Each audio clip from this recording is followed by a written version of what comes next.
दृश्य आपण कॅमेरा 1 आणि कॅमेरा 2 ची आपण सध्या स्क्रीनवर पाहतोय। मोठ्या प्रमाणात या टीम इंडियाच्या विजयी मिरवणुकीला सुरुवात झालेली आहे। ओपन डेक बसमध्ये टीम इंडियाचे सर्व खेळाडू आपल्याला दिसतायत। सगळ्यात महत्त्वाचं म्हणजे की इतक्या लाखोंच्या संख्येने क्रिकेट प्रेमी आहेत तिथं आणि त्या प्रचंड गर्दीतून वाट काढत जी येते आता ही विजयी परेड त्या ओपन बसमधून सुरू झालेली आहे। मोठ्या प्रमाणात आपल्या फेवरेट क्रिकेटरला यावेळी चेअर अप केलं जातंय, त्या नावाचा जयघोष केला जातोय आणि त्याचीच ही दृश्य आपण एक्सक्लुझिव्ह अशी दृश्य कॅमेरा 1 आणि कॅमेरा 2 मध्ये पाहायला मिळत आहेत। आपल्याला सगळ्यात महत्त्वाचं म्हणजे की जंगी मिरवणूक ग्रँड वेलकम जे ते टीम इंडियाचं इथं झालेलं आहे। त्यानंतर आता ही विजयी परेड वानखेडेपर्यंत चालणार आहे आणि सगळ्यात महत्त्वाचं म्हणजे तिथे देखील वानखेडे स्टेडियमला सकाळपासूनच क्रिकेट प्रेमी येऊन बसलेले आहेत, आपल्या टीम इंडियाची वाट पाहत आहेत।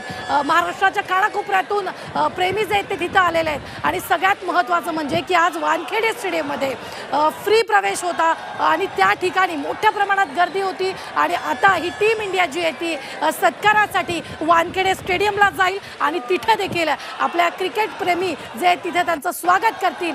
सगळ्यात महत्त्वाचं सकाळपासूनच सेलिब्रेशनचा दिवस जो आहे तो आज आपल्याला म्हणता येणार आहे, कारण टीम इंडिया दिल्लीत दाखल झाल्यापासून सेलिब्रेशन पाहायला मिळत आहे आणि पुन्हा ही एक्सक्लुझिव्ह अशी दृश्य आपल्याला स्क्रीनवर पाहायला मिळत आहेत। मोठ्या प्रमाणात जंगी स्वागत त्यांचं करण्यात आलेलं आहे।